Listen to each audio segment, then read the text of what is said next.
Party कोई भी हो, लेकिन दिल्ली के लोगों के हक और अधिकार सुरक्षित होने चाहिए। कोर्ट ने दिल्ली के लोगों के अधिकारों की रक्षा के लिए दिल्ली के सर्विस डिपार्टमेंट को दिल्ली सरकार के अधीन किया और उस पर जिस तरह अध्यादेश लाकर केंद्र की सरकार दिल्ली के लोगों का दमन कर रही है, ऐसे में जरा बताइए जनता की चुनी हुई सरकार काम कैसे करे? जातिवाद जड़ से खत्म हो, देश में दलितों, पिछड़ों, आदिवासियों के साथ होने वाला उत्पीड़न, अल्पसंख्यकों के साथ होने वाला उत्पीड़न पूरी तरीके से बंद होना चाहिए। ये बात अच्छी नहीं लगती कि कोई कहे मैं पहले भारतीय हूँ, बाद में मैं हिंदू, मुसलमान, सिख, ईसाई हूँ, और ना ही मुझे ये बात अच्छी लगती है कि कोई ये कहे मैं पहले हिंदू हूँ, बाद में मैं भारतीय हूँ।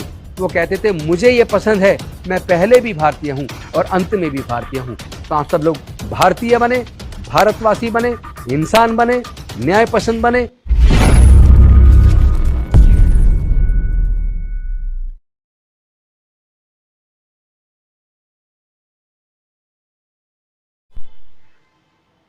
जय भीम, जय भारत, जोहार साथियों।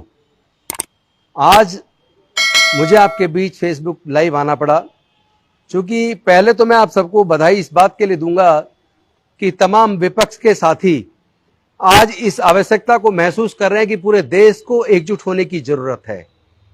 अगर हमें देश के संविधान और प्रजातंत्र को बचाना है, अगर हमें नफरत को देश से खत्म करके प्यार फैलाना है, अगर हमें जाति और धर्म के नाम पर होने वाले उन्माद को खत्म करना है, तो हमें सबको एकजुट होना पड़ेगा। हर मानवता पसंद व्यक्ति, हर व्यक्ति जो देश में शांति और खुशहाली चाहता है, वो किसी भी वजह से अशांति तो पसंद नहीं करेगा, वो धर्म के नाम पे दंगे तो पसंद नहीं करेगा। आज हम देख रहे हैं जिस तरह धार्मिक दंगे मणिपुर के अंदर हो रहे हैं, और सत्ताधारी पार्टी जिसकी सरकार केंद्र में भी है और मणिपुर में भी है, वो चुप्पी साधे हुए है। ऐसे हालात में मुझे लगता है देश को बचाने के लिए, देश के प्रजातंत्र को बचाने के लिए, देश के संविधान को बचाने के लिए तमाम विपक्ष को एकजुट होना पड़ेगा। और केवल विपक्ष ही नहीं, सत्ताधारी पार्टी के अंदर भी जो लोग इस बात को मानते हैं कि नफरत से देश आगे नहीं बढ़ेगा, उनको भी अब साथ आना चाहिए।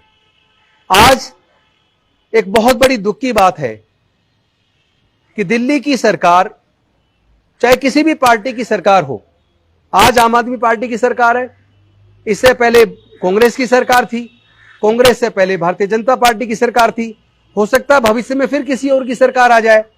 सरकार किसी की भी आए, पार्टी कोई भी हो, लेकिन दिल्ली के लोगों के हक और अधिकार सुरक्षित होने चाहिए। पहले यही सर्विस डिपार्टमेंट दिल्ली की सरकार के पास होता था। दिल्ली के मुख्यमंत्री अफसरों की ट्रांसफर पोस्टिंग किया करते थे, लेकिन जिस तरह 2015 में केंद्र की सरकार ने सरकार का वो अधिकार छीनकर ट्रांसफर पोस्टिंग का अधिकार एलजी को दे दिया, तब से दिल्ली में लोगों के काम को रोकने की पूरी साजिश एलजी साहब के माध्यम से अफसरों के साथ मिलकर होती है, यानी कि केंद्र की बीजेपी सरकार कर रही है। ऐसे में दिल्ली के लोगों को जो उनके काम होने चाहिए वो काम होने में दिक्कतें आ रही हैं।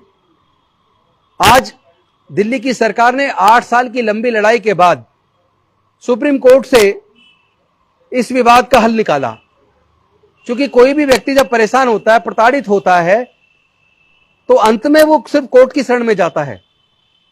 लेकिन जब सुप्रीम कोर्ट ने दिल्ली के लोगों के अधिकारों की रक्षा के लिए दिल्ली के सर्विस डिपार्टमेंट को दिल्ली सरकार के अधीन किया और उस पर जिस तरह अध्यादेश लाकर केंद्र की सरकार दिल्ली के लोगों का दमन कर रही है, ऐसे में जरा बताइए जनता की चुनी हुई सरकार काम कैसे करेगी?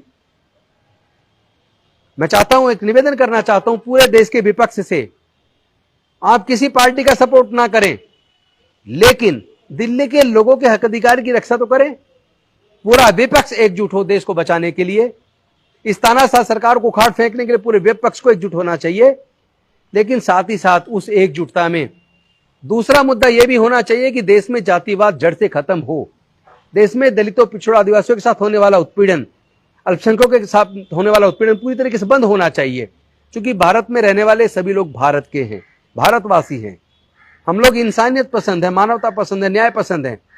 तो मैं पूरे विपक्ष से निवेदन करता हूं, एक तो आप एकजुटता करके सब लोग एकजुट होकर केंद्र की इस तानाशाही सरकार को उखाड़ फेंके, और दूसरी तरफ पूरे देश में जिस तरह जाति और धर्म के नाम पर उन्माद है, उसको रोकने के लिए सब लोग एकजुट हो जाएं।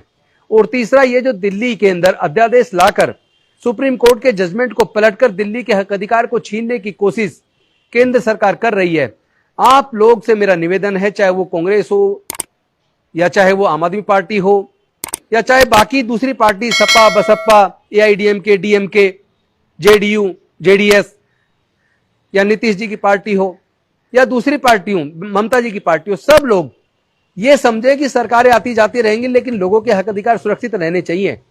इसलिए मैं आप सबसे निवेदन करता हूं, तमाम विपक्ष से निवेदन करता हूं कि जब संसद के अंदर ये अध्यादेश के ऊपर बिल आए तो इस बिल को आपने गिराना है। आप बेशक किसी पार्टी का सहयोग ना करें, यह सहयोग पार्टी का नहीं होगा, यह सहयोग दिल्ली की जनता के हक अधिकार का होगा। और साथ ही साथ देश बचाने की इस लड़ाई में, संविधान बचाने की इस लड़ाई में हम सबको मिलकर काम करना चाहिए। और ये जो जातिगत उत्पीड़न है, ये हमें अंदर तक छलनी करता है।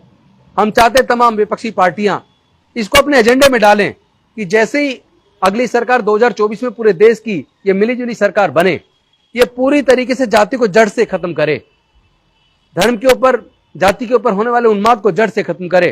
क्योंकि हम लगातार देख रहे हैं जिस तरह जातिगत उत्पीड़न की घटनाएं सबसे ज्यादा राजस्थान के अंदर, फिर मध्य प्रदेश के अंदर, गुजरात के अंदर, उत्तर प्रदेश के अंदर, इन राज्यों में जो जाति को लेकर जो उत्पीड़न की घटनाएं आती है, दिल को दहला देती हैं। हमारे युवाओं की हत्या हो जाती है, बहनों की बलात्कार करके हत्या हो जाती है। ऐसे में यह चुप्पी ठीक नहीं है। प्रधानमंत्री की चुप्पी समझ आती है, लेकिन बाकी विपक्ष वो एकजुट होकर इसके खिलाफ मजबूती से क्यों नहीं बोलता है? तो मैं आपसे निवेदन करता हूं, पूरे विपक्ष से निवेदन करता हूं कि आप सब लोग एकजुट होइए और न्याय की इस लड़ाई में मिल के लड़िए। निश्चित तौर पर हम और आप सब मिल के देश को भी बचाएंगे, देश के प्रजातंत्र को भी बचाएंगे और देश से इस नफरत के वातावरण को खत्म करेंगे, आपस में प्यार पैदा करेंगे। मुझे डॉक्टर बाबा साहेब अम्बेडकर की बात याद आती है। वो कहते थे कि मुझे ये बात अच्छी नहीं लगती कि कोई कहे मैं पहले भारतीय हूं, बाद में मैं हिंदू मुसलमान सिख ईसाई हूं, और ना ही मुझे ये बात अच्छी लगती है कि कोई ये कहे मैं पहले हिंदू हूं बाद में मैं भारतीय हूं। वो कहते थे मुझे ये पसंद है मैं पहले भी भारतीय हूं और अंत में भी भारतीय हूं। तो आप सब लोग भारतीय बने, भारतवासी बने, इंसान बने, न्याय पसंद बने, विषमता के खिलाफ, अन्याय के खिलाफ हम सब लोग एकजुट होकर लड़ें। बहुत बहुत धन्यवाद। जय हिंद, जय भारत, नमो बुद्धाय, जोहार।